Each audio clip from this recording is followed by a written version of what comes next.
¿Qué tal, amigos? Bienvenidos al siguiente capítulo. El día de hoy tenemos un gran invitado, el doctor Marcel. Es nuestro primer invitado y pues estoy muy entusiasmado de que escuchen la plática del día de hoy. Vamos a estar hablando de distintos temas de investigación, ya que el profe es un investigador de nivel 2 y bueno, quisiera que nos empezara contando un poquito, profe, cómo ha sido su trayectoria académica, dónde estudió, dónde hizo sus posgrados y por qué los hizo de esa manera. Ok, bueno, gracias por invitarme a tu podcast, César. Me gusta tener esta clase de conversaciones con los estudiantes porque cuando uno está dando una clase, pues la información que da es muy formal, pero casi no hay espacios así como para practicar un poco fuera del aula, pero relacionado con cuestiones académicas. Bueno, yo estudié la licenciatura en Psicología en la Facultad de Psicología de la UNAM. Allí había 5 o 6 áreas de especialización y yo me especialicé en psicología experimental y en psicofisiología. Luego pasé de trabajar en mi tesis de licenciatura con condicionamiento operante y programas de competencia numérica, o sea, discriminación de números en animales, a la Facultad de Medicina a estudiar el doctorado en ciencias biomédicas en un laboratorio en el que estudian el sistema cannabinérgico. Entonces allí lo que hice fue estudiar prácticamente la neurobiología del sueño y del apetito y cómo el hipotálamo interviene en ambos procesamientos de información, pero en particular con relación a los cannabinoides y los endocannabinoides. Luego de eso, bueno, fue una etapa fructífera porque publiqué 4 artículos de investigación original cuando estaba en el doctorado y unos capítulos en libros internacionales y unos artículos de colaboración, y luego pasé a estudiar el postdoc en la UAM Iztapalapa.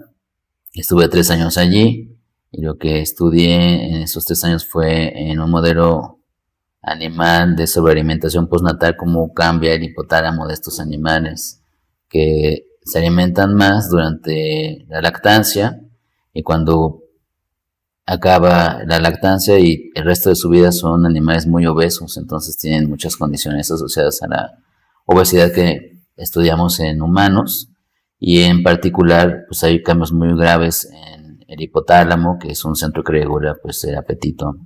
Tiene señales de saciedad, señales de hambre, receptores que interactúan entre sí con las señales de la periferia, etc. Entonces eso estudié en el postdoc, y mientras estaba en el postdoc ingresé al Sistema Nacional de Investigadores, pero como tenía ya muchas publicaciones, entonces mi primera solicitud me dieron el nombramiento de Investigador Nacional 1, que no es el primero que hay, sino como el segundo nivel. Okay. Y llegué aquí en el 2019, pero ya había estado 4 años y medio en la UNAM dando clases en la Facultad de Psicología. Y mientras he estado aquí, pues ya pasé de ser investigador nacional nivel 1 a investigador nacional nivel 2, que es un logro importante porque el CONACYT, en la parte esta del Sistema Nacional de Investigadoras e Investigadores, pues tiene muchas comisiones para evaluar si los investigadores tenemos el currículum que avale que podemos ingresar al Sistema Nacional de Investigadoras e Investigadoras. Y básicamente lo que te evalúan es tu productividad en docencia, en divulgación y en investigación. Entonces es así como un poco rudo, pero muy gratificante. Diría que es difícil, profe, entrar al Sistema Nacional de Investigadores. Sí, digamos que...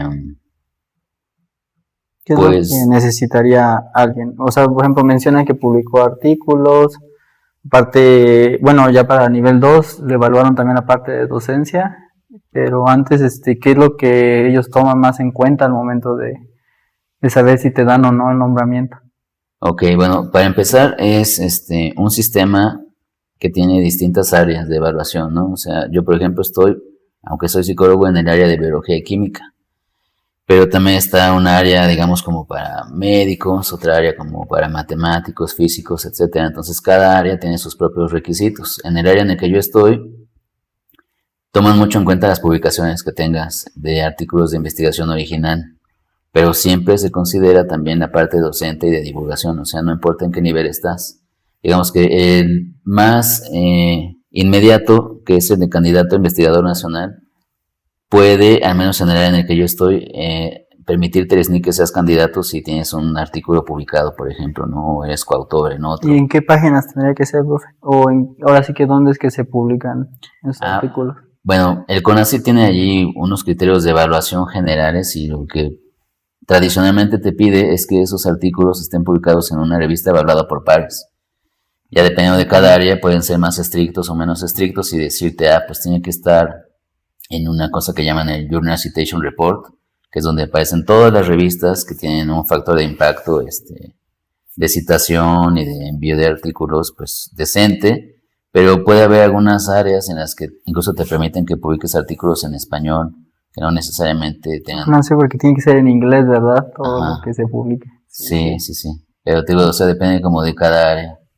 Ok, profe. Y del tiempo que estuvo haciendo sus postdoc y también su doctorado, ¿qué etapa fue la que más le gustó desde la parte experimental, por ejemplo? Recuerdo que en algún momento nos comentó que también experimentó con gatos, creo. Nos dijo ahorita con ratones. ¿Qué es lo que más qué es lo que más le gustó de esa parte experimental o en qué momento fue que? Bueno, o sea, más bien, yo empecé trabajando con palomas cuando estaba en la licenciatura en psicología. Y luego, ya cuando estaba en el doctorado, trabajé con ratas. Okay. En el postdoc también trabajé con ratas, hice algunas cosas con ratones. Y estando aquí en UAM, Lerma, he hecho 2 o 3 cosas con ratones, pero no así tan involucrado como cuando estaba en el postdoc o en el doctorado, en la licenciatura. Para mí, la parte que más me ha gustado de los experimentos creo que ha sido la del doctorado, porque cuando estaba en la licenciatura pues usábamos cajas operantes de Skinner, entonces rápidamente las palomas se acostumbraban a que tú las manipulabas y las ponías en la caja y ya estaban ellos trabajando en sus programas de reforzamiento, pero con las ratas era una manipulación más intensa porque tenía que hacer cirugías, inyectarles fármacos, implantarles electrodos, o sea, eso fue más desafiante y además las pruebas conductuales que usaba eran también un poco más demandantes y pues registrar el ciclo sueño-vigilia. Técnicas invasivas, ¿no? Sí, eso sí. ¿Y cómo es eso, profe? O así que manipular, por ejemplo, un ratoncito o operar a un ratoncito, o sea, ¿cómo es ese momento? Si tú nunca has tenido contacto con roedores, sí está complicado porque tú eres una amenaza para los animales, ¿no? O sea, tú a lo mejor solo quieres acariciarlos o tenerlos en tu mano un rato, pero para ellos tú eres una amenaza. Entonces, de entrada allí ya está complicado porque no solo los vas a agarrar, ¿no? Sino tienes que inyectarles un anestésico o montarlos en un aparato estereotáxico y hacer mil y un cosas que son muy intrusivas y... Pero se requiere estómago de cierta manera también, o corazón dirían también, pues. Sí, como, claro, sí. Bueno, o sea, yo por ejemplo, a pesar de que he trabajado muchos años con ratas, fíjate, incluso si yo veo así una rata en la calle, de pronto siento como una, aversión. ¿No? Yo pensé que decir una necesidad de condicionarla. Sí, no, eso no. Ok. Ok, profe. Y bueno, ahorita, ¿qué fue lo que hizo exactamente, profe? Me comentó ahorita para que le dieran su nombramiento de nivel 2 de investigador. ¿Cómo fue que se dio ese momento de pase? Ok, bueno, es que cada vez que sale la convocatoria de ingreso, permanencia o promoción del SNI, pues si tú no estás, mandas así un montón de documentos para ver si las comisiones dicen tienes el perfil, te damos tal nombramiento. Pero si tú ya ingresaste, lo que se espera es que si llegaste, por ejemplo, de candidato, pues a la siguiente convocatoria ya hayas juntado más experiencia en estos rubros que te digo que son divulgación, docencia e investigación, entonces ya te promuevas al siguiente nivel y así sucesivamente, ¿no? Entonces, en el caso de esta convocatoria que pasó, pues más o menos yo tenía consolidadas varias cosas que había estado haciendo cuando me dieron el nombramiento de investigador nacional 1. y entonces pues como que fue algo que tenía que ser, subir al nivel 2. ¿Y está pensando ahorita, profe, en ser investigador nivel 3? Pues sí, siempre se piensa en subir, ¿no? Es complicado estar, bueno, de entrada ingresar al SNI, pero también permanecer es complicado. Entonces, ¿Porque te pueden quitar el nombramiento? Sí, sí, sí. O sea, si tú en un periodo de evaluación no publicas o no tienes productividad docente o de divulgación o de formación de capital humano, pues sí, te quitan el nombramiento. Entonces siempre tiene uno esa aspiración de seguir al otro nivel, pero cada nivel es más difícil, ¿no? Entonces, digamos, ya para estar en el nivel 3, entre todas las cosas que siempre te piden, ya tienes que formalizar colaboraciones con instituciones del extranjero, por ejemplo, ¿no? Ok. ¿Y qué proyectos tiene ahorita, profe? Bueno, si nos puede contar un poquito de bueno, pues, qué investigaciones se vienen. Ahorita, en lo que he estado trabajando en los últimos 3 años y medio, más bien son proyectos de una línea de investigación que nunca se me había ocurrido trabajar, que es con pacientes, ¿no? Okay. Entonces lo que estoy haciendo es evaluar el sueño en poblaciones específicas de estudiantes universitarios o consumidores de sustancias de abuso, Okay. o el impacto de la tecnología en la calidad de sueño. ¿Y ahí cuál sería su propuesta, profe, respecto a los resultados que usted tenga?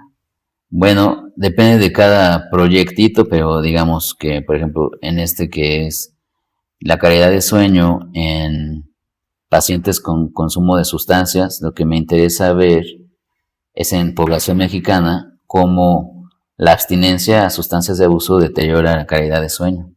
Okay. Entonces, de entrada allí, lo que yo quería ver es así, con compuestos específicos, es el efecto de la abstinencia, esos compuestos específicos, en el sueño, y luego ver potencialmente cómo podrías mejorar la calidad de sueño de estas personas que tienen una neuroquímica cerebral atrofiada por el consumo de sustancias. ¿Ahí sería a través de fármacos o a través de otro tipo de técnicas?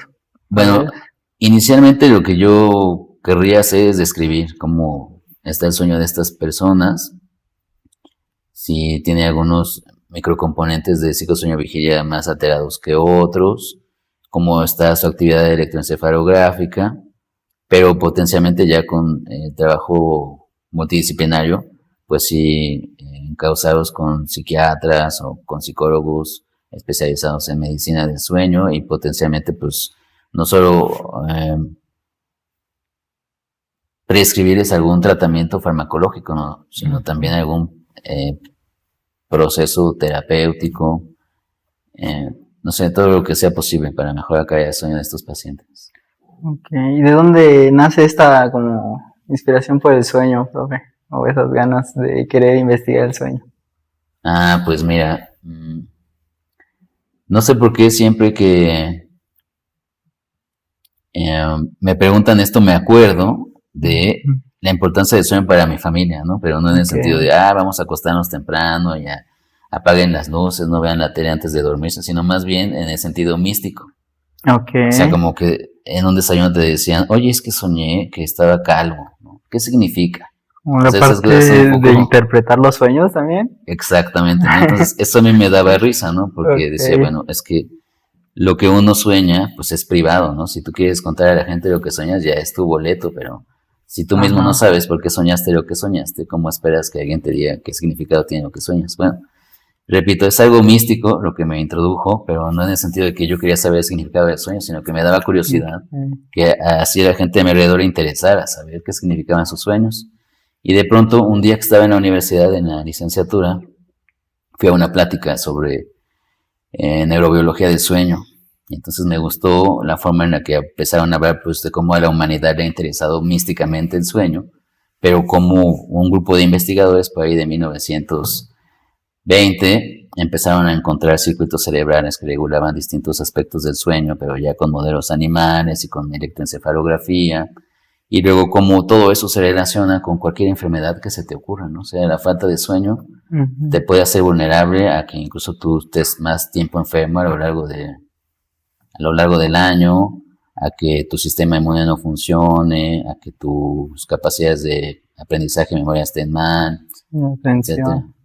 Y bueno, retomando un poquito lo que me dijo, profe, usted sí, entonces cree, o cuál es su opinión al respecto de los sueños en ese aspecto, de cuando de repente te pasa algo y aparece eso en tus sueños, o incluso cuando tenemos sueños muy extraños, o sea, cree que sí, pues es una manifestación de algo que vivimos o algo que estamos experimentando, emociones también que no se procesan. Claro, sí, o sea, eso no lo pongo en duda, sí, son un misterio los sueños, ¿no? O sea, tú ni siquiera podrías, llevando un diario de sueños, o sea, escribiendo todo lo que sueñas en cuanto te despiertas, predecir que vas a soñar, ¿no? O sea, es muy arbitrario. Puede ser que algo de lo que haces en la vigilia que tiene un valor emocional muy alto, aunque pase desapercibido por ti en la realidad, se aparezca en tu sueño, ¿no? Puede ser que incluso ni siquiera hayas visto a una persona en años y de pronto aparece en tu sueño, ¿no? Entonces, eso es como un reflejo de cómo el cerebro siempre está procesando información y de alguna manera lo que tiene un valor emocional sale a la superficie de los sueños en algún punto, ¿no? Ok, me suena como esta parte del inconsciente también, ¿no? Pero creo que, pues sí, es difícil determinar, ¿no? Qué significan los sueños. Y también, no sé si, bueno, si has escuchado, profe, por ejemplo, esto de esa sensación de que se te sube el muerto, por ejemplo, ¿no? O, ¿cómo se le diría el término científico? Parálisis de sueño. Parálisis de sueño, ¿no? ¿Lo ha vivido usted, profe? ¿Ha tenido alguna vez un parálisis de sueño? Sí, sobre todo cuando estaba en la secundaria y la prepa, ¿no? Que, o sea, ya académicamente, pues sí, se sabe que uno es más propenso a tener esta experiencia de la subida de muerto cuando es más joven. Pero fíjate, eso incluso revela lo fascinante que es el cerebro, porque lo que uno experimenta cuando se sube el muerto tiene que ver con que justamente tu cerebro ya despertó, pero el resto del cuerpo no. Entonces hay como que una compensación de la corteza somatosensorial que no tiene entrada de información de la periferia, y eso hace que tengas una proyección allí como de que puede haber ahí un intruso como con cuerpo de duende acechándote o algo así. Sí. Pero entonces sí tendría, bueno, digo, alguna base, por ejemplo, ahorita mencionó la corteza, algunas bases científicas para poderse estudiar ese tipo de fenomenología, ¿no? Sí, claro, ¿no? O sea, te digo, la gente cuando tiene esta parálisis de sueño refiere como que angustia, ¿no? Como que ansiedad, pero todo esto viene de que no se pueden mover y ya están despiertos. Pero además algunos en esa experiencia, que no dura más de 3 minutos, presienten como que allí donde están ellos hay como un duende que quiere hacerles daño, pero te digo, o sea, ese duende en realidad es la compensación de tu cerebro ante la falta de entrada de la corteza somatosensorial, o sea, se proyecta tu homúnculo somatosensorial, ¿no? Luego, bueno, yo he tenido parálisis de sueño y siento como si me viera pues ahí el cuerpo, ¿no? Como si te pudieras ver o pudieras ver a tu alrededor. Incluso algunas personas me han contado que amanecen llorando, por ejemplo, ¿no? Sienten por la desesperación, porque justo no tarda muchos minutos, pero se siente como si fuera un largo tiempo. Pues hasta te imaginas que estás llorando y ya cuando despiertas hasta tienes las lágrimas, ¿no? Entonces hay como una activación fisiológica del cuerpo, pero como dice, no te puedes mover, ¿no? No puedes reaccionar. Y en ese sentido, profe, las pesadillas, ¿qué opina usted al respecto de las pesadillas? Cuando de repente son muy constantes, o sea, hay un periodo en el que sueñas mucho tiempo, pues pesadillas. Bueno, o terrores nocturnos, que también creo que es un término diferente, ¿no? Sí, bueno, esos temas no los estoy así en detalle, ¿no? Pero en general, pues también reflejan cómo las emociones tienen un papel importante en lo que soñamos, ¿no? Puede ser que una persona esté sometida a mucho estrés durante X tiempo y entonces sus hábitos de todo lo que hace cambian en función del estrés, ¿no? O sea, puede tener menos actividad física, puede comer más alimento chatarra, puede dormir mal. Entonces todo eso repercute en que sueñas de una manera contaminada, digamos, ¿no? Algunos neurotransmisores que están implicados en las pesadillas, normalmente, o sea, cuando estamos sanos, nos ayudan a prestar atención cuando estamos despiertos, pero también a tener ensoñaciones. Pero si tú alteras esa neuroquímica por tus hábitos o por el estrés a que estás sometido, pues como que hay una sobreestimulación de estos neurotransmisores y eso puede generar pesadillas. Pero también hay un lado patológico, ¿no? O sea, hay personas que tienen pesadillas por arriba del promedio de la gente, que no dependen del estrés o de las condiciones en que vivan, y esas personas sí tienen que ir pues a recibir ayuda terapéutica, farmacológica, etcétera. Ok. Me mencionaba, profe, que aparte de la parte como justo mística, está la parte también del cuidado, ¿no? Del cuidado del sueño. Pues desde ese lado, ¿cuáles serían sus recomendaciones, profe? Digo, siempre se nos dice como no veas el teléfono de noche o usa lentes si los requieres, pero usted, en su experiencia, ¿qué es lo importante realmente para cuidar el sueño? Bueno, lo importante es tener hábitos saludables, ¿no? Que es muy difícil. Y te puedo decir, desde que tengas horarios muy establecidos de actividad y de reposo, ¿no? O sea, no sé, cuando uno va pasando de la primaria a la secundaria y luego a la universidad, va cambiando el tipo de estrés al que te enfrentas. Pero si más o menos tú mantienes un horario de actividad y reposo estable, o sea, no sé, te levantas todos los días a las 6 de la mañana y te acuestas, por ejemplo, a las 9 o 10 de la noche, eso te puede ayudar mucho. Es complicado mantener estos ciclos así inalterados, pero además de eso también hacer ejercicio, tener una dieta balanceada, hidratarte, ¿no? Evitar estar consumiendo bebidas alcohólicas o fumando. Claro, también no desvelarte, aunque sea una vez o dos veces a la semana, eso tiene una repercusión fatal en el sueño. Y también, pues, tratar de reducir a lo mínimo el empleo de dispositivos electrónicos, ¿no? O sea, hay un montón de información que dice que la luz que emiten los teléfonos, pues, rompe como que este ritmo circádico que tiene tu cerebro para decirte despierta y duerme. Entonces, si tú le das mucha estimulación, a tu cerebro le cuesta trabajo procesar esa entrada de estimulación y permitirte dormir, ¿no? O sea, en resumen, pues lo que todo el mundo dirá, ¿no? Que debes tener higiene de sueño. También algo importante que a lo mejor no es tan citado cuando le preguntan a alguien sobre estos temas es que el lugar en el que duermes lo reserves exclusivamente para eso, Okay, sí, ¿no? sí lo Porque luego a escuché. la gente le gusta, o sea, digamos, la gente se duerme en una cama generalmente, ¿no? Pero luego a la gente le gusta pasar alguna tarde que no tiene qué hacer sentado en la cama o acostado en la cama leyendo, viendo la tele o Viendo tele, sí. comiendo. Eso también repercute en la calidad de sueño negativamente. Ok. Y dentro de estos mitos que existen, profe, por ejemplo, lo del ejercicio que mencionaba, hay personas que dicen no hay que hacer ejercicio antes de dormir, porque pues como que te activa y esa misma activación pues no va a permitir que duermas, pero otro tipo de personas dicen que las relaja o que eso hace que precisamente se sientan relajados y puedan Sí, sí. estar cansados para dormir también.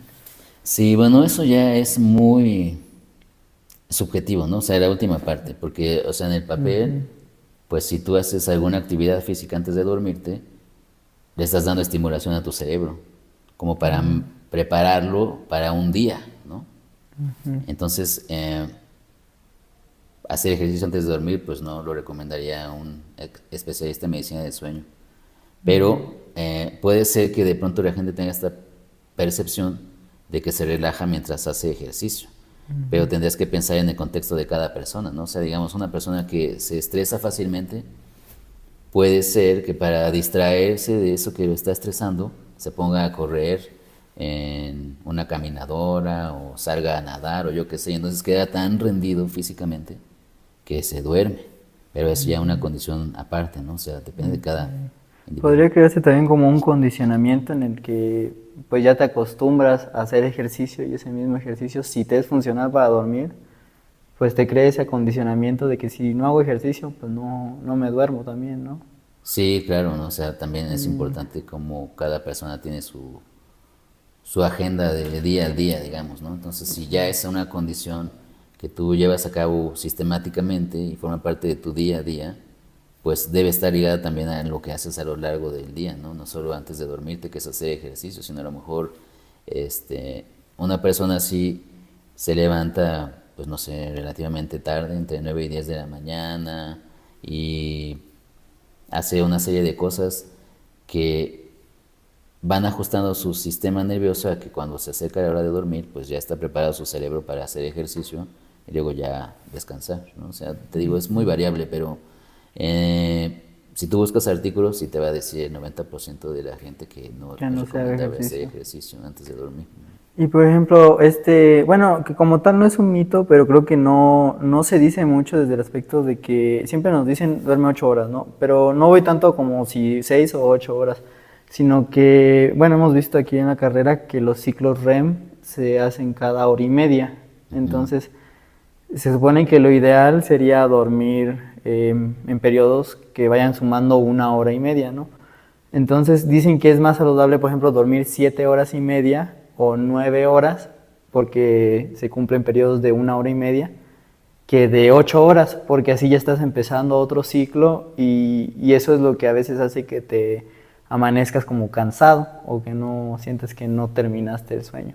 Ok, bueno, eso es complicado de responder, ¿no? O sea, sí hay una ciclicidad de 90 minutos entre un sueño REM y otro a lo largo de la noche, pero también existe una variabilidad respecto a cuántos episodios de sueño humor tiene a lo largo de la noche cada persona, ¿no? Y también existe esto que llamamos los cronotipos, que son, que coloquialmente llamamos alondra, que es de la gente que se despierta muy temprano y está funcional y óptima, y hay otras personas que tienen este cronotipo que llamamos el de búho, que más bien hacia la tarde, noche es cuando son más productivas y se pueden concentrar más para hacer cosas. Entonces, en función de todas estas circunstancias, o sea, cronotipo,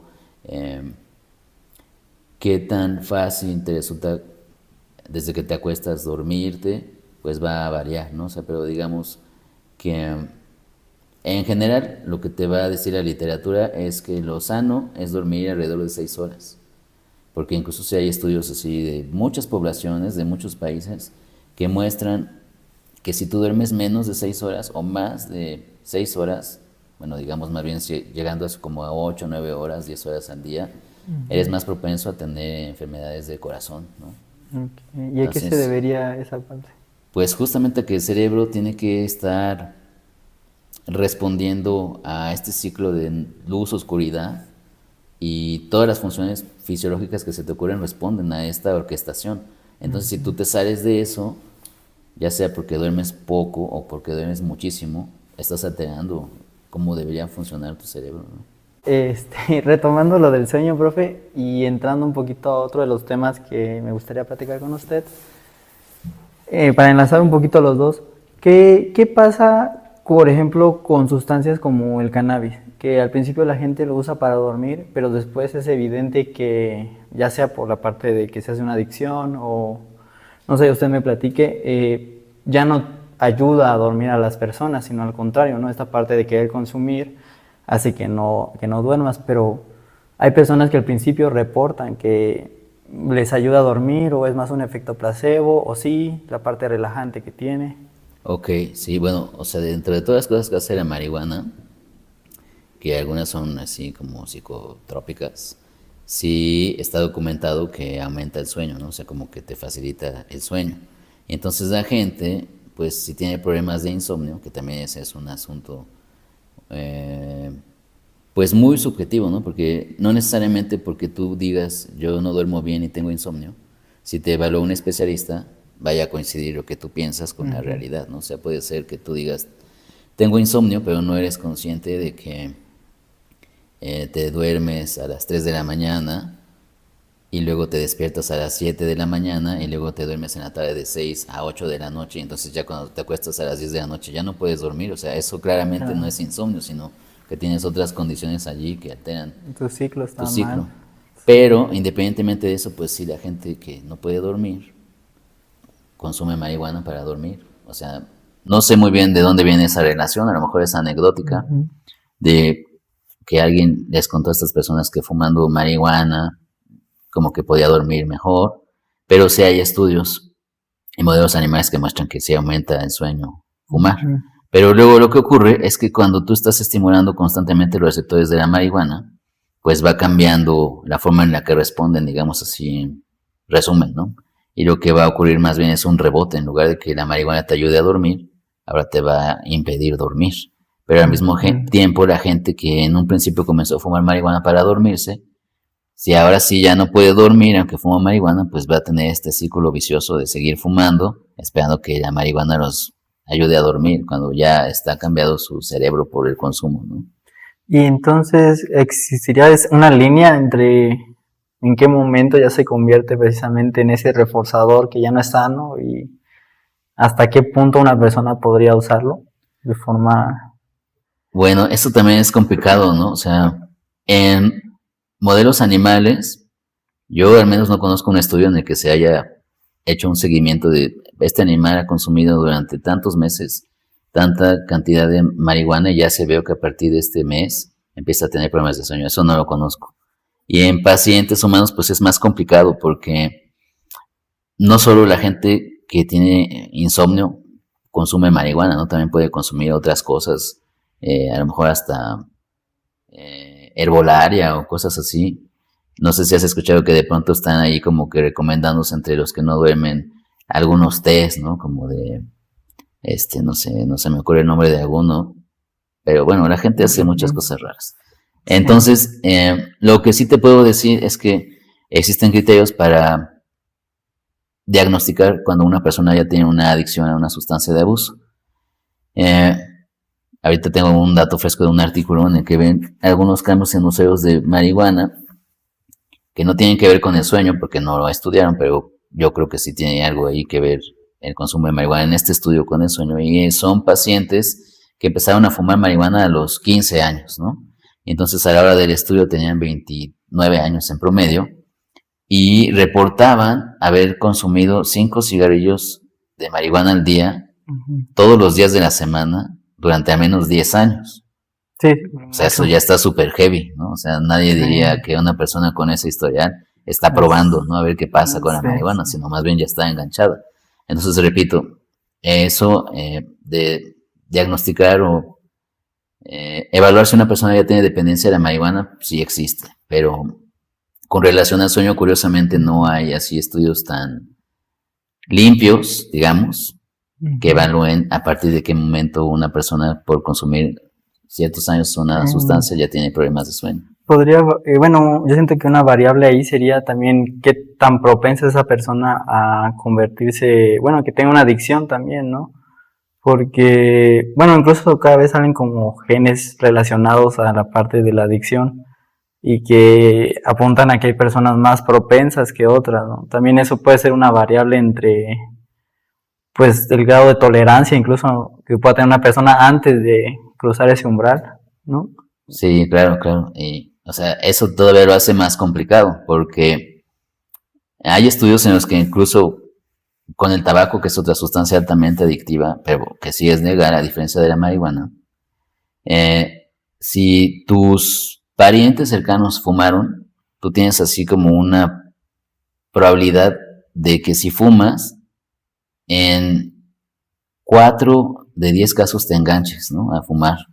Y eso, pues, genera no solo el daño de tabaco, la nicotina y el alquitrán, sino también en el cerebro, como que va haciendo que se acelere el envejecimiento. Entonces hay problemas asociados a la demencia o al Alzheimer.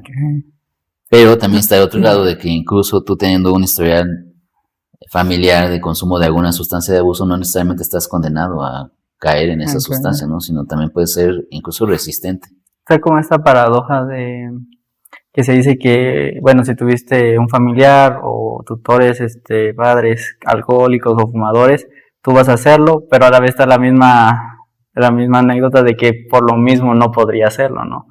Como que crees una repulsión o crees al mismo tiempo pues unas ganas de querer hacerlo, ¿no? Pero ya depende entonces del individuo en teoría, ¿no? Sí, ¿no? Y de su interacción con el medio ambiente, ¿no? O sea,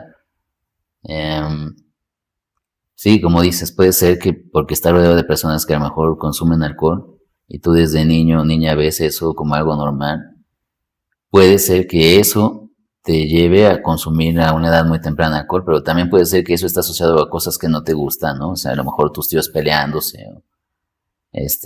no sé, algo feo, y eso se vuelve algo aversivo para ti, entonces nunca te acerques al alcohol. Pero, repito, o sea, depende todo de la interacción del individuo con su entorno, ¿no? A veces hay esto que llaman las redes de apoyo, que sí le ayudan a la gente a no caer en la tentación, ¿no? Digamos. Sí. Quisiera retomar algo que también dijo, profe, respecto, por ejemplo, que el tabaco sí es legal. No sé qué tanto quiera meter su opinión, pero pues sí, ¿cuál es su opinión al respecto pues sí, la marihuana no es legal y hay personas que dicen que desde el lado del daño, pero bueno, creo que al final no debemos dar el mensaje de que la marihuana no hace daño, porque evidentemente sí causa problemas neurodegenerativos. Incluso a veces se da este argumento del cáncer, por ejemplo, y hay estudios que pues demuestran que, bueno, yo lo que he entendido es que tal vez no la marihuana per se, pero el humo o el alquitrán, todo ese tipo de cosas que hay de la combustión, pues es lo que te puede dar cáncer de fumar marihuana, tal vez no la marihuana per se. ¿Cuál es su opinión al respecto, profe? Bueno, sí, de entrada, la marihuana tiene consecuencias a largo plazo que alteran la neuroquímica del cerebro, ¿no? Y te pueden llevar incluso a escalar de la marihuana, que es una droga, digamos, pues, no tan letal, a consumir otras drogas ya letales, ¿no? Y en segundo lugar, pues sí, todo lo que se ha documentado respecto al daño que causa fumar marihuana tiene que ver con la combustión, no como tal, como por consumir marihuana. Y tampoco hay estudios en modelos animales que documenten que a un animal se le ha puesto en riesgo de morir por consumir marihuana, ¿no? A diferencia de otras sustancias de abuso.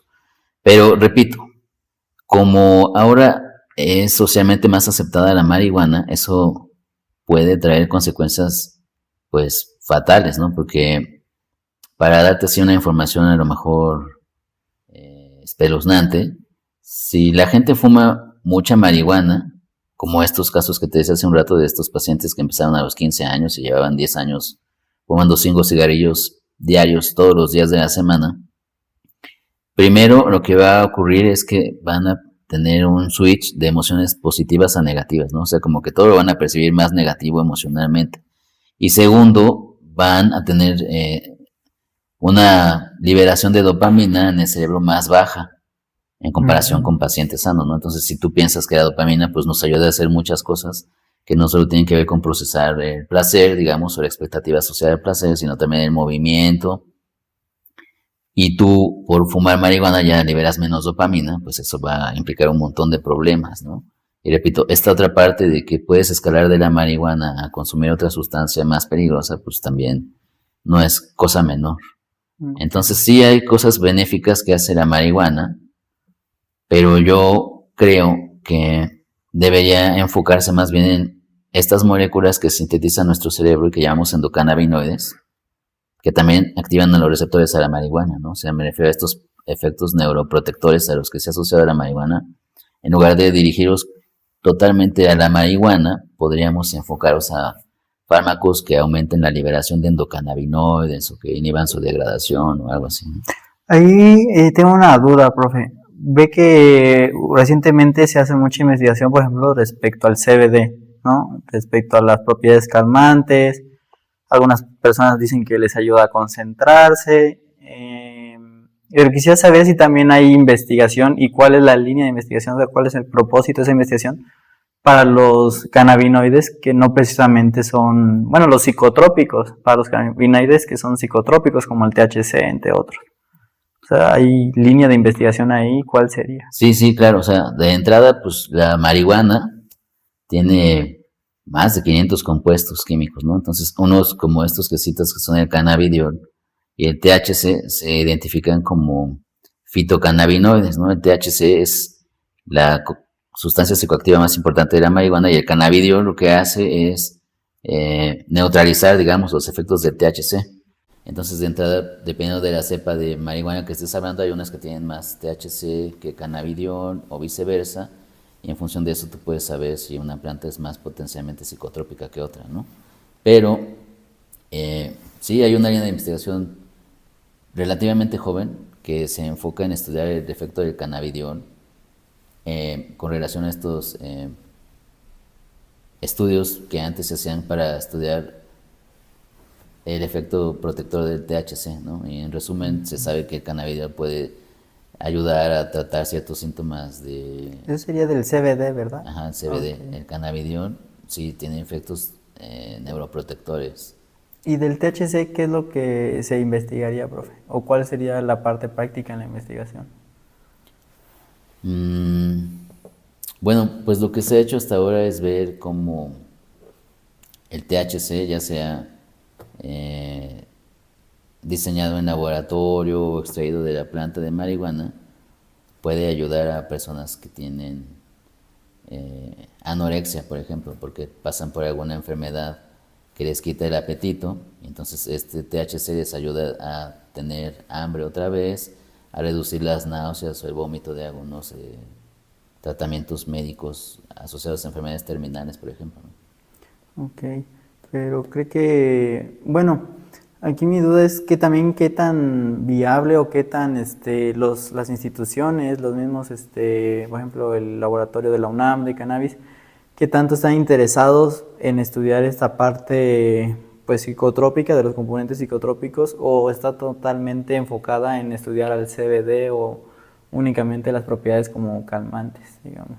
Ok, sí. Bueno, sí, eso sí, como dices, es más complicado, ¿no? O sea, como que la investigación se enfoca en cómo el THC o el cannabidiol o lo que tú me llames, lo me cites de la planta de marihuana, eh, participa o facilita o modifica procesos fisiológicos. Ya este aspecto psicotrópico en modelos animales pues es súper complicado estudiarlo, ¿no? O sea, de entrada allí no es tan amplia la investigación en los efectos psicotrópicos de drogas en modelos animales, al menos en THC. Por una cuestión ética es... Pues no, no tan ética, sino más bien la dificultad de evaluar si los animales tienen alteraciones perceptuales Ok. o pues sí, ¿no? O sea, sí se puede hacer, pero como que no le interesa tanto a la comunidad científica estudiar eso. Pero sí hay uno que otro laboratorio en el mundo, yo no conozco alguno en México, pero en el mundo sí, que estudia los efectos psicotrópicos de compuestos como la marihuana en pacientes humanos, pero más bien van dirigidos a tratar estrés postraumático o problemas de salud mental. Ok. Lo pregunto también por esta línea que está saliendo estos últimos años de la psilocibina, por ejemplo, ¿no? La otra vez nos dieron una plática de la psilocibina y decían que pues algo complicado a la hora de darle esta psilocibina a los pacientes es pues controlar o manipular esa parte de las alucinaciones, por ejemplo, y que por ello cada vez legalmente los restringen más la dosis que pueden dar, por ejemplo. Pero justo en enfermedades como estrés postraumático, incluso en alcoholismo, que pues es otra enfermedad muy complicada para el tratamiento médico, porque hay muy poca recuperación realmente de los alcohólicos, pues se les dan estas alternativas que pues son totalmente diferentes, ¿no? Por el hecho de que te den, por ejemplo, psilocibina y te produzca alucinaciones. O sea, ¿qué es lo que está pasando ahí en el cerebro o esa reestructuración o qué es lo que sucede que por qué pues sí se está investigando al respecto? Sí, bueno, la psilocibina es un compuesto que básicamente lo que hace es alterar el sistema serotoninérgico, ¿no? Entonces este sistema serotoninérgico está implicado en muchas funciones, tiene muchos receptores, algunos son presinápticos, otros son postsinápticos, así que si tú metes un compuesto que va a pegarle a este sistema, pues van a ocurrir mil y un cosas. Las alucinaciones son un efecto de eso, por ejemplo, ¿no? Pero la otra parte es que parece que como efecto terapéutico del consumo de psilocibina también participa este aspecto ritualístico que no puedes tú modelar en un laboratorio, ¿no? O sea, la gente va con un chamán, por ejemplo, y está allí con su ritual de consumo de psilocibina y eso tiene un efecto psicológico que puede ayudarle a la gente. Y si tú tratas de llevar eso al laboratorio, pues algunas veces funciona y otras no, pero ya depende de la susceptibilidad de la gente, ¿no? O sea, a mí si me preguntara si yo quisiera usar esa psilocibina, pues yo, si no me quedara otra opción, preferiría hacerlo en un laboratorio, porque si estuviera teniendo un mal viaje, pues ahí hay gente que podría ayudarme, ¿no? Pero a lo mejor para muchas personas no sería el caso como el mío, sino más bien prefieren así exponerse Con un chamán. Ajá, con un chamán. Como lo de la ayahuasca, el peyote también, ¿no?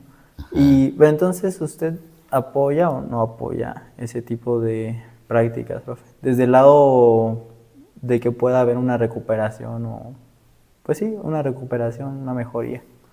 Sí, bueno, sí lo apoyo, pero ya es un aspecto ético un poco macabro, ¿no? O sea, porque yo te diría, ¿cómo apoyarlo? Pues haciendo investigación sistemática en el laboratorio con pacientes humanos. Pero eso ya tiene una connotación ética, porque como le dices a la gente, oye, participa en mi investigación sobre psilocibina, esto que vamos a hacer te puede generar ansiedad, o puede ser que tú seas susceptible, y entonces una experiencia con psilocibina ya te genere un problema mental a largo plazo. Entonces, repito, yo sí apoyaría el estudio de la psilocibina, pero las condiciones de trabajo son complicadas, ¿no? Porque además, si tú piensas en una población con estrés postraumático y que ya pasaron por muchos tratamientos, muchas terapias y no superan su estrés postraumático, dirías, son candidatos a usar psilocibina. Pero también allí, o sea, estrictamente si tú piensas en el diseño experimental, tiene que haber un grupo de pacientes con estrés postraumático candidatos a uso de psilocibina que usen psilocibina y otro que no. O sea, me refiero, debe haber un grupo control y uno experimental, pero ninguno de los dos debe saber si estás dando psilocibina o placebo. Entonces eso también ya es una cuestión ética escabrosa, porque sí puede tener un impacto positivo, pero hacer ya la investigación en pacientes es complicado, ¿no? Como que se restringe solo pues a estudio de caso, porque además no toda la gente que ha pasado por psilocibina ha superado el estrés postraumático, ¿no? O sea, como que depende de muchos factores que están relacionados con la historia de vida de cada persona. Incluso puede, bueno, desde el lado negativo lo vería de la parte de la como reverberación de los recuerdos, como volver a Claro, manifestar todos estos recuerdos que hay, creo que hay pues posturas encontradas, ¿no? Hay terapias que se enfocan en eso, en revivir los recuerdos, o incluso otro tema, las fobias, el acercarte a la fobia. Pero por otro lado, pues hay personas o profesionales que te dirían totalmente que no, recordarlo pues no va a ayudar, por ejemplo, y creo que en ese momento si todavía es con alucinaciones, puede ser muy complicado, ¿no? O incluso malo para la persona. sí, ¿no? O sea, bueno, la psilocibina no es una de estas drogas, pero hay algunas drogas que hacen que la gente que las prueba tenga unas alucinaciones tan vívidas que pueden poner en riesgo su vida, ¿no? O sea, pueden estar teniendo un viaje en el que se encuentran en un bosque y de pronto ven un lago y se quieren tirar un clavado al lago, pero en realidad están en un piso como nosotros ahorita y se tiran por la ventana, ¿no? O sea, es complicado, pero sí se tiene que hacer, creo yo, o sea, Uh-huh. Ahí, profe, variaría también el hecho de que estemos, por ejemplo, en México. Lo digo desde el aspecto de que, por ejemplo, yo veo a veces en Estados Unidos, en la tele, por ejemplo, como a veces ponen justo pues anuncios o carteles de se busca personas pues sí, para que les inyecten cosas o les den pastillas y pues la gente va y pues por dinero, muchas veces por necesidad, pues la gente va y se somete a estos tratamientos donde precisamente están claro, probando sí. nuevos medicamentos o nuevas sustancias. Eso, digamos, ese factor no lo veo tanto aquí en México. Digo, no sé si sea también algo que pase que aquí no esté tan éticamente o legalmente permitido, pues.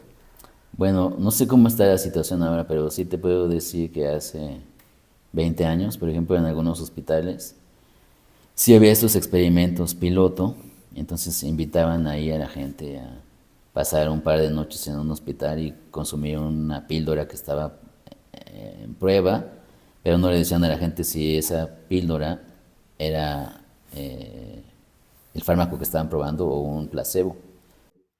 Pero los requisitos para entrar a esos experimentos en los que te pagaban sí eran muy altos, ¿no? O sea, tenías que dar tu historial clínico y no sé. Como no tener complicaciones, me imagino también, ¿no? De pulmón, depresión, algunas cosas así. Sí, sí, sí, o sea, eso yo, o sea, estoy seguro que ese hospital sí tenía un aparato legal que apoyaba este tipo de experimentos, pero Tampoco sé cuáles compuestos eran los que estaban probando, pero si tú estás pensando que algún compuesto químico puede generar alucinaciones a largo plazo o alguna enfermedad terminal, pues sí ya es más difícil, ¿no? Ujú. Ok, profe. Y bueno, otra pregunta que me gustaría hacer respecto a la cannabis es que usted me dijera entonces, desde su perspectiva, de lo que usted ha investigado también, ¿qué propuestas ve para el futuro, para el tratamiento, o en dónde es que se tiene que enfocar la investigación para, pues sí, para dar mejores resultados? Ok, bueno, primero, pues no sé dónde vaya a parar esa disputa que hay sobre la despenalización y la legalización del consumo de marihuana aquí en México, pero así viéndolo a nivel de México, creo que antes de llegar a esa despenalización o legalización habría que darle mucha educación a la gente, ¿no? Porque a lo mejor alguien está pensando en un escritorio ahí sentado leyendo artículos de investigación original de cannabis, que hay más pros que contras de su despenalización y legalización. A lo mejor también está pensando en el aspecto de el narcotráfico, que podría reducir al menos esta parte del consumo y venta de marihuana, pero creo que hace falta ver como un todo que ocurre en México, ¿no? O sea, no toda la gente tiene las mismas oportunidades de crecimiento. Algunas personas crecen en condiciones muy desfavorables, que si se sumaran a que se despenalizó el consumo de marihuana o se legalizó el consumo de marihuana, podrían potenciar algo negativo para esas personas y para la sociedad, ¿no? O sea, Ujú. eso de entrada lo veo así socialmente. Ya en el campo de la investigación, pues yo quisiera que hubiera más apertura para que se pudiera estudiar en pacientes humanos el efecto del THC en lo que se te ocurra, ¿no? Porque de entrada, trabajando con modelos animales, que es mucho más controlado, digamos, y menos peligroso que en pacientes, para que tú hagas investigación con algún compuesto químico cannabinérgico es muy complicado porque necesitas muchos permisos. No siempre encuentras esos compuestos en laboratorios en México, sino que tienes que comprarlos del extranjero. Y hay ahí un asunto con la aduana complicado que traba que tú hagas investigación con estos compuestos, ¿no? Entonces, como que habría que pensar en un equipo multidisciplinario, cuáles son los pros y los contras de todo lo que se te ocurra, ¿no? Lo legal, lo biológico, lo social. Y en específico, ¿hay algo que a usted le interesaría, profe? Por ejemplo, del sueño o no sé, del lado de sus componentes calmantes, sus componentes psicotrópicos. A usted personalmente, ¿qué es lo que más le llama la atención de investigar?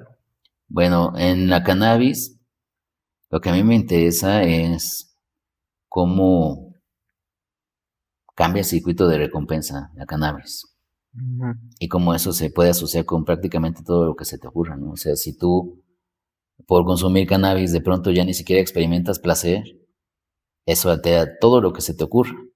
Pero si al mismo tiempo este sistema cannabinérgico que tiene nuestro cerebro te genera bienestar y está implicado en todo lo que se te ocurra, ¿no? O sea, el sueño, el apetito, la conducta sexual, pues me gustaría a mí ver qué pasa, ¿no? Con el sistema de recompensa cerebral en poblaciones, o sea, voy a decirlo como si fueran humanos, pero me refiero a modelos animales, que tienen cierta vulnerabilidad a comer cosas apetitosas o que tienen cierta vulnerabilidad a dormir mal, así. Profe, ¿me podría explicar también un poquito algo que ya también retomamos algo del sueño, que hablamos, por ejemplo, de que al principio te ayuda a dormir, pero de ahí ya no por esta constante retroalimentación?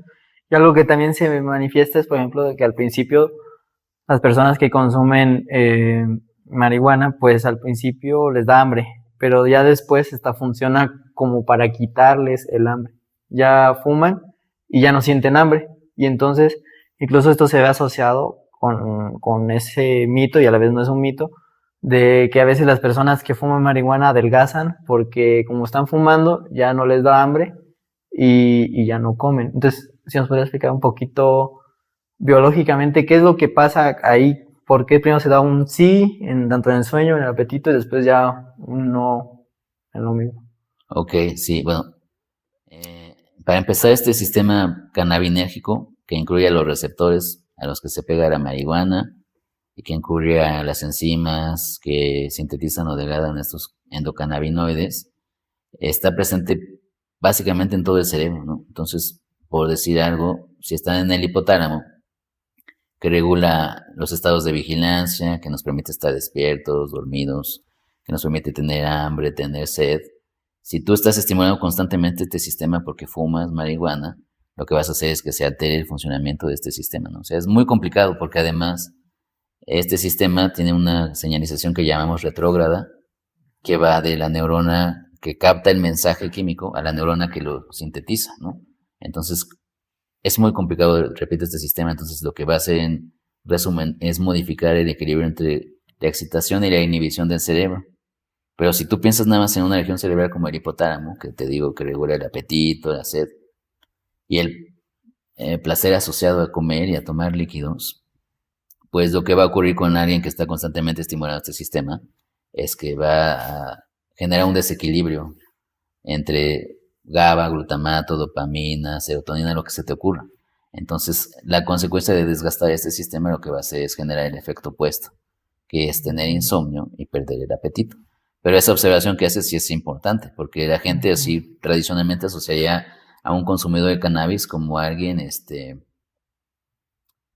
pues delgado, ¿no? O sea, creo que si tú le preguntas a la gente en la calle cómo estereotipan a una persona que fuma marihuana, sí la piensan como delgado. Como delgado. Ajá, que no tiene hambre. Sí, sí. Me acuerdo en alguna clase precisamente y se me hizo muy interesante y ahí me quedó marcado esa palabra que dijo ahorita de retrógrado, sistema retrógrado, algo así. Me acuerdo sí, es un retrógrado, sí. Recuerdo que, bueno, eso lo había mencionado. ¿Qué es eso de la señalización retrógrada? Bueno, o sea, digamos que tradicionalmente cómo se comunican las neuronas es que una neurona que llamamos emisora tiene la maquinaria de síntesis de un neurotransmisor y esa maquinaria hace que el neurotransmisor se libere al espacio sináptico y luego una neurona receptora capte ese mensaje con sus receptores ionotrópicos o metabotrópicos y entonces así muchas neuronas con esta maquinaria se comunican con otras neuronas receptoras y hay circuitos cerebrales que regulan lo que quieras, ¿no? El apetito, por ejemplo. Pero en el caso de la marihuana, estos receptores de la marihuana están acoplados a una proteína inhibidora que se expresa principalmente en neuronas GABAérgicas y glutamatérgicas. Entonces se sintetizan los endocannabinoides, por ejemplo, en la neurona postsináptica y entonces viajan retrógradamente a la neurona presináptica, activan presinápticamente estos receptores en GABA y glutamato, pero como están acoplados los receptores a proteínas inhibidoras, lo que van a hacer es inhibir la liberación de GABA e inhibir la liberación de glutamato. En la presináptica. En la presináptica. Entonces ya la postsináptica va a tener mayor posibilidad de excitación si estuvo el receptor en una neurona GABAérgica o menor posibilidad de excitación si estuvo en una neurona glutamatérgica. O sea, te digo, es complicado, pero lo que habría que ver es que, pues, fumar marihuana lo que hace es romper el equilibrio entre GABA y glutamato. Entonces, esa señalización hace referencia a esta comunicación que se da de la neurona postsináptica hacia la presináptica, ¿no? Que por consecuencia va a afectar otra vez el efecto de la presináptica. Exactamente. Con la postsináptica. Ok, interesante. Entonces piensa, si eso ocurre normalmente con nuestros endocannabinoides y tú le metes más estimulación a este sistema, pues vas a alterar ese equilibrio.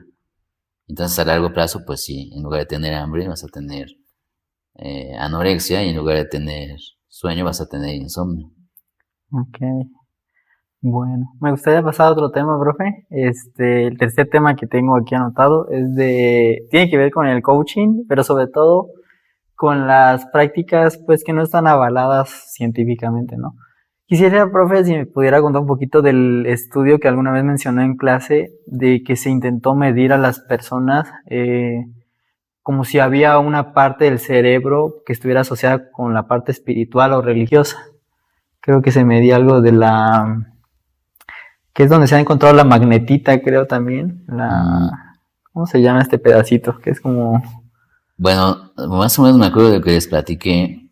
Y creo que era de estimulación de los lóbulos frontales, ¿no? Algo así. Que generaban esta experiencia religiosa. Entonces, la idea es que la gente que espontáneamente tiene una fe hacia la religión que sea, pues como que tiene unos lóbulos frontales que son diferentes a los que de la gente que no experimentamos eso, ¿no? Entonces eso como que puede hacer propensas a las personas a engancharse en actividades que tienen esta identidad como de religiosidad. Y no me refiero solo a estar en una iglesia, sino a lo mejor estar en una conferencia de superación personal o de alguno de estos temas de liderazgo. Y bueno, en resumen lo que estoy diciendo es que a lo mejor tu cerebro sí te hace propenso a engancharte más a este tipo de actividades comunitarias, digamos. O sea, había justo una predisposición a ello. Y bueno, profe, ¿usted cuál es su opinión respecto hasta qué punto puede ayudar una de estas prácticas a una persona, por ejemplo, una práctica religiosa? Digo, hay estudios de caso de personas que documentan que incluso se han sanado de enfermedades como cáncer o otras enfermedades muy difíciles y dar un mensaje de que cualquier persona que vaya y practique espiritualidad se va a sanar de una enfermedad, pues no creo que sea lo correcto. Pero hasta qué punto también, incluso si se quiere ver como un efecto placebo o no, hasta qué punto esto puede ayudar a una persona. Bueno, eso ya desde un punto de vista académico es complicado, ¿no? O sea, dar una respuesta. Yo te podría decir, si no es científico, pues no podrías incluir a tal o cual tratamiento como parte de algo que puede ayudar a la gente. Pero, o sea, la gente es muy complicada, tiene muchos, quizá, aspectos no resueltos en su vida que la pueden hacer más propensa a creer incluso en una curandera más que en un médico, ¿no? Entonces, ese asunto ya puede hacer incluso a la gente tener una predisposición diferente para que un tratamiento funcione, ¿no? O sea, en el aspecto de si yo apoyo a estas prácticas, pues no las apoyo, pero sí reconozco que pueden tener un impacto en la gente. Que eso es lo que creo que se debería estudiar, ¿no? ¿Por qué tienen un impacto en la gente? Entonces iría más como por la parte de que tiene una predisposición, o sea, justo a veces vemos en estudios de que si estás tomando antidepresivos y de cierta manera tú no quieres tomarlos o no estás predispuesto a que funcionen, es más probable que no funcionen los antidepresivos. Sería como desde esa línea. Sí, sí, sí, exactamente, ¿no? Okay. O sea, tan solo pensemos, cuando una persona está enferma, casi ya tiene que estar disfuncional para que vaya al médico, ¿no? No vas así como que en el primer momento en que tienes un síntoma de algo que dices, esto no está bien. Entonces, en ese sentido, como que la gente prefiere que los profesionales en la salud sean la última opción en comparación con los curanderos, por ejemplo, ¿no? Porque a lo mejor el curandero le va a echar ahí un discurso de no te preocupes, con fuerza de voluntad vas a salir de esta, es cuestión de que te enfoques y tu energía y no sé qué. Entonces, todo eso tiene un impacto en el cerebro, pero no es pues un impacto tan cuantificable como si es un tratamiento farmacológico o con alguna herramienta técnico-informática, ¿no? O sea... ¿Pero usted cree que no es cuantificable porque tal vez aún no existen las medidas o para poder cuantificarlo o porque simplemente pues no? Bueno, me refiero a que no es cuantificable en una población, ¿no? O sea, puede ser que en una población a una persona le funcione más un curandero, pero con una característica muy peculiar de curandero, y a otro de esa población, otro curandero con otra característica, ¿no? O sea, no sé si me explico, pero sí se puede medir, pero lo difícil es sistematizar cómo lo mides. Y desde, bueno, no es como llevar la contraria, pero de ese lado me pongo a pensar que los médicos, pues también, ¿no? De cierta manera, el médico que te esté dando un medicamento influye en cómo te lo vas a tomar, ¿no? Digo, puede ser un médico muy simpático, muy, que justo te dé esa confianza de que dices, pues me va a dar el medicamento y pues sí me va a funcionar. Y de repente vas con un médico que, pues te trata mal y todavía hasta te hace sentir que si te tomas esos medicamentos es porque estás, no sé, muy mal o ya te estás deteriorando. Entonces, pues también se aplicaría, ¿no? Al campo científico. Sí, pues sí, en ese sentido sí, ¿no? Porque además, o sea, no quiero hablar mal de nadie, pero a veces también los médicos como que son, muy, pues fríos, ¿no? En el tratamiento con los pacientes. Entonces, tal vez por cuestiones de la demanda laboral que hay en sus distintos campos de trabajo, son así, pero sí es importante que tú cuando llega un paciente no lo veas como un paciente genérico al que nada más por escuchar su nombre ya sabes todo lo que hace y todo lo que no hace, ¿no? O sea, Ujú. sí, bueno, pero el punto para mí sería que, pues lo científico, pues tiene su método de cuantificación, de evaluación, de predicción, incluso de escrutinio estadístico. Y lo otro, que es más cualitativo, que tiene que ver con estas aproximaciones no científicas, aunque tiene un impacto, pues no lo puedes poner en la misma balanza que lo científico, ¿no? O sea, repito, sí, Ujú. creo que valga la pena estudiar porque tiene un impacto en la gente, en la salud de la gente, lo que no es científico, pero ¿Cree que en algún momento se vuelva eso científico? O sea, que se pueda poder cuantificar la espiritualidad. ¿O siempre va, pues va a ser una característica que va a ser algo que no se pueda cuantificar? pues sí, yo creo que va a quedar ahí como la caja negra, ¿no? O sea, porque cada quien va a tener su concepción de espiritualidad, ¿no? O sea, a diferencia, por ejemplo, de un neurotransmisor que puedes cuantificar en cuantales, Ujú. la espiritualidad ni siquiera sabes en cuánto la puedes cuantificar, o sea, es materia no tangible, ¿no? O sea, complicado. Por ejemplo, yo pienso ahorita en el concepto de Dios, por ejemplo, y como para distintas religiones, o incluso para personas que no practican la religión, tienen un distinto concepto de Dios. Tal vez algo que me imagino que se podría estudiar es precisamente en esos momentos. La cuestión aquí es justo cómo llevar eso al laboratorio, porque generalmente estos momentos de espiritualidad se dan en otros ambientes, en otros contextos, pero pues estudiar qué cambios químicos o morfológicos están habiendo en el cerebro en las personas, por ejemplo, una persona que es cristiana cuando está en un momento de oración, una persona que es musulmana cuando está pues en oración hacia su Dios tal vez, ¿no? Y creo que tal vez desde ese lado se podría medir los efectos, pero pues sigue siendo el constructo, creo que eso es lo complicado pues de cuantificar y de especificar qué es Dios para ti, qué es Dios para otra persona, ¿no? Sí, exacto, ¿no? Y también tiene que ver cómo en una cultura específica está arraigada esa espiritualidad, porque incluso eso determina que ciertas cosas que son permitidas en una sociedad, en otra no sean permitidas.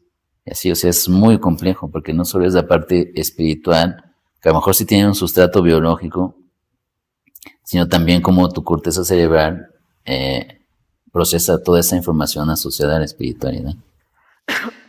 Ay. Y bueno, hablando de estos temas, profe, creo que, no sé si ya tenga el Sí, tiempo más o contado, profe. menos, pero Sí, bueno, pues para ir concluyendo, profe.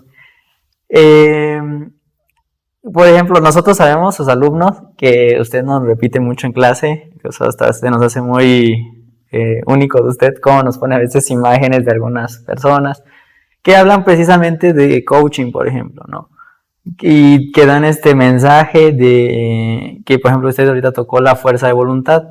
Yo he hecho, por ejemplo, videos respecto a fuerza de voluntad y a veces me dicen que sí es coaching.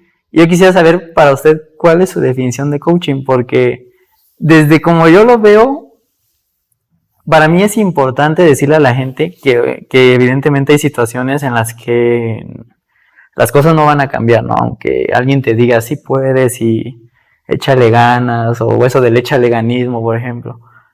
Que aunque te digan que puedas, pues no, las cosas no van a pasar, tal vez no te vas a curar, etcétera, ¿no? Pero creo que también hay dos teorías o hay dos partes donde, por un lado, unas personas creemos que se nos otorga la capacidad de decisión, de en algún momento pues tomar ciertas decisiones, ¿no? Decidir hacer o no hacer algo. Y se puede tomar como, pues todo el tiempo decido si como o no como algo, ¿no? Pero voy más por ejemplo, qué pasa en la mente de un alcohólico que por ejemplo, en un día, o sea, un día decide no tomar, o sea, ese día pasó algo en su reestructuración de su cerebro que decidió no hacerlo, ¿no? Y constantemente se tiene que repetir el no voy a consumirlo hasta que llega un punto en el que pues ya tal vez no se cura, no sé, porque lo hemos visto, no es que te cure de una adicción porque puedes recaer, pero al menos estás en un periodo largo de abstinencia.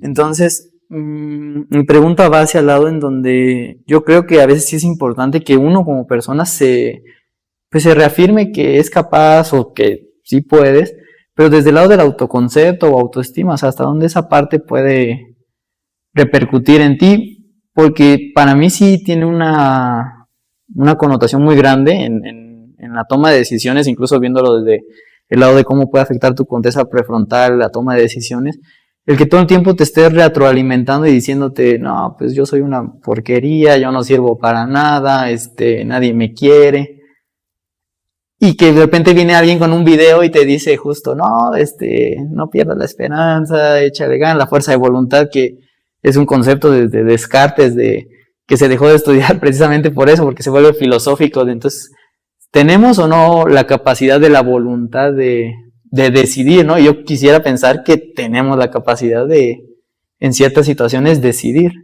repitiendo que obviamente hay cosas del contexto que nació de una persona o su historia de vida, algún abuso, algo que no pueda cambiar, pero pues dentro de lo que sí, hasta dónde es tal vez bueno decirnos que sí podemos. Bueno, es complicado dar una respuesta aquí. Bueno, yo interpreto más bien eso de decirnos a nosotros mismos que sí podemos como tener amor propio, ¿no? Uh-huh. Y la otra parte de si somos capaces de decidir, pues sí, claro, pero depende de mil y un cosas, ¿no? A lo mejor tú vives en una realidad en la que crees que tomas decisiones, pero no, sino estás solo siguiendo la corriente de lo que todo mundo hace y nunca te has cuestionado por qué haces lo que haces, sino simplemente porque millones de personas lo hacen, tú vas y lo haces, ¿no? O sea, pienso, por ejemplo, en todas las cosas que se vuelven populares en redes sociales, que de pronto hasta parece que la gente la sacan de una fotocopiadora, ¿no? Porque todos hacen lo mismo, empiezan a cantar las mismas canciones, empiezan a hacer los mismos movimientos para decir cosas, empiezan a hablar de los mismos temas. Entonces, para mí ya es una cuestión filosófica pensar si en realidad tenemos la capacidad de decidir sí la tenemos, pero si la ejecutamos ya es otro tema para mí, ¿no? O sea, puede ser que esté enmascarada tu decisión en la decisión de lo que decide todo el mundo, ¿no? Pero algo que sí considero muy, muy importante es tener amor propio. Y tener amor propio a lo mejor sí te ayuda a dejar de buscar la validación de otras personas, ¿no? O sea, hacer las cosas por ti, porque a ti te interesan, independientemente de que todos digan que es una persona con pocas capacidades y pocas virtudes, ¿no? O sea, creo que eso sí sería importante. ¿Y qué serían esas frases que uno se repetiría, profe? ¿O cómo expresamos ese amor propio? Pues primero tendrías que hacer pues un ejercicio de conciencia sobre por qué estás haciendo lo que estás haciendo. O sea, realmente lo estás haciendo porque te interesa, o porque eso te da cierto estatus, o porque eso hace que tus amigos o familiares digan, mira, está haciendo esto. Eso de entrada creo que sería importante, ¿no? Y luego llegar a preguntarte si lo que estás haciendo lo estás haciendo porque te da algo a cambio, o porque lo harías aún sin obtener algo a cambio, ¿no? O sea, me refiero a la gente que trabaja porque le dan un sueldo, debería preguntarse, ¿esto lo seguiría haciendo si no me pagaran? Entonces eso como que te puede ir ayudando a descubrir si tienes amor propio o no. ¿Y cuál sería el peligro de ver este tipo de coaching que usted nos menciona, profe? O de las personas que pues te dicen que todo es posible, y etcétera, ¿no? Bueno, allí regresamos a lo mismo, ¿no? O sea, hay personas más susceptibles a un efecto terapéutico, digamos, de los coaches. Pero, o sea, bueno, no voy a cuestionar si tiene un efecto positivo en la gente, sino más bien lo que voy a cuestionar es en qué clase de sociedad vivimos que la gente necesita que alguien les diga que sirven para algo, ¿no? Eso más bien sería mi punto. Ok, bueno, hay muchas personas que no tienen amor propio en absoluto, ¿no? O sea, creo que eso los vuelve susceptibles precisamente a que el primer mensaje que vean sea el que tomen como correcto, incluso que en ese afán muevan o tomen su vida en esa dirección de lo que le está diciendo una persona, ¿no? Desde ese lado creo que es difícil y ahí, bueno, peligroso para alguien, y en teoría una persona debería tener la capacidad de conciencia, ¿no? Pero la realidad es que no existe a veces esa realidad de conciencia, ¿no? Pero entonces, ¿qué se hace también para esas personas que se encuentran en ese momento en el que no, pues no sienten definitivamente ninguna validación a sí mismos ni ningún tipo de amor hacia ellos? Ah, Y no pueden ir a terapia, por ejemplo, desde el lado del costo, de la accesibilidad, por ejemplo. sí. Bueno, pues sí, ese ya es un tema muy complicado de hablar, ¿no? O sea, hay mil y un circunstancias que hacen que la gente esté en malas conceptualizaciones de sí misma, ¿no? O sea,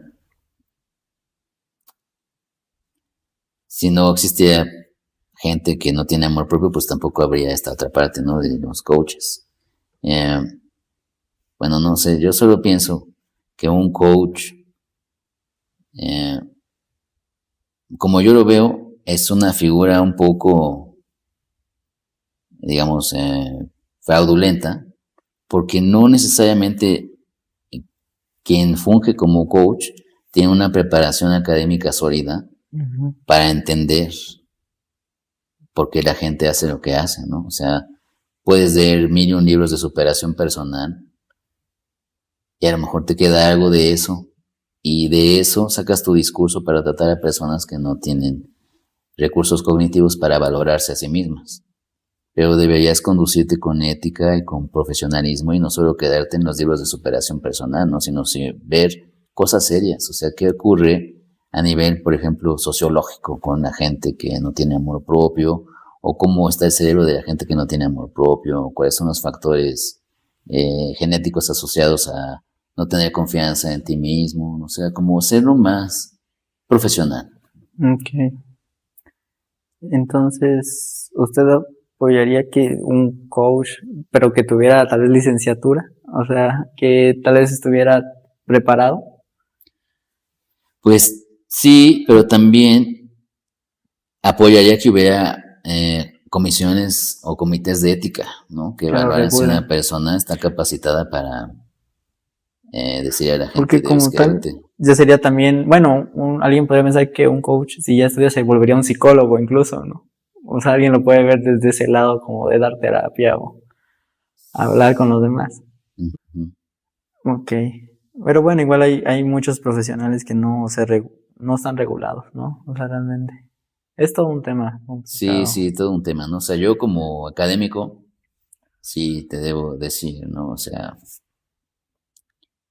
hay que hacer más profesional ese aspecto, ¿no? O sea, yo, por ejemplo, sí conozco personas que no estudiaron psicología en su vida y ahora viven de coach, ¿no? Entonces yo Mm, pienso, pues allí está mal porque no tienen esa mm. preparación, ¿no?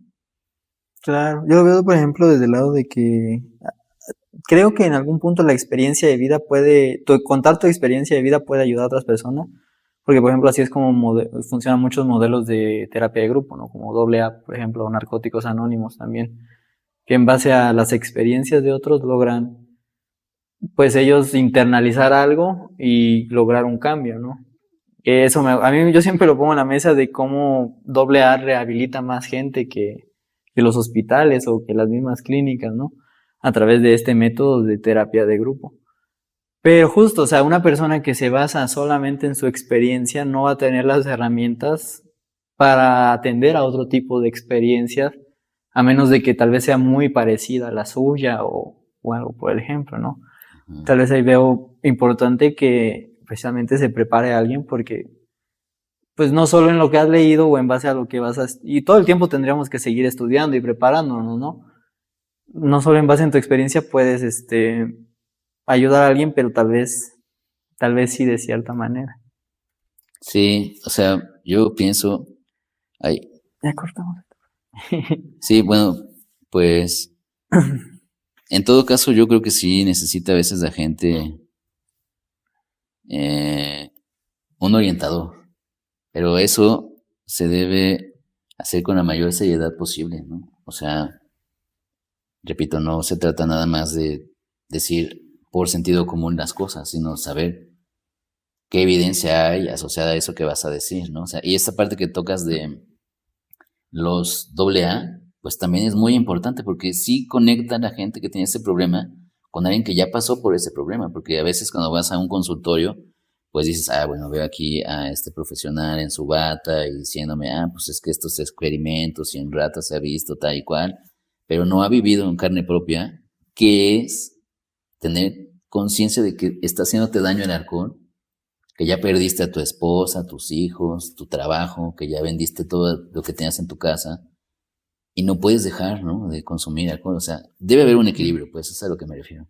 Tal vez lo mejor sería que, pues sí, las personas pudieran ir con un profesional y al mismo tiempo a un grupo. Sí, claro, ¿no? O sea, todo es multidisciplinario, interdisciplinario. O sea, no puede solo un experto en un tema tratar algo tan complejo como la conducta humana. Sí. Bueno, profe, pues muchas gracias por su tiempo. En verdad fue un placer tenerlo aquí en el podcast y agradecerle de nuevo por su participación. En verdad, no solo yo también lo admiro mucho, profe. Tanto lo digo no solo yo porque hay muchos alumnos que lo admiramos mucho por su trayectoria, todo lo que significa para nosotros, ustedes como un maestro que en verdad está aplicando muchas de las cosas de investigación que se nos hablan, o incluso que toca temas a veces sin miedo, como hoy, por ejemplo, pues a dar su opinión, por ejemplo, ¿no? Entonces creo que eso es muy importante, se valora bastante y pues eso, profe, gracias. Pues gracias por invitarme a tu podcast, César, me gusta hablar de estos temas. Ok, bueno. Pues nos vemos hasta la próxima y gracias por haberse quedado. Chao. Ok.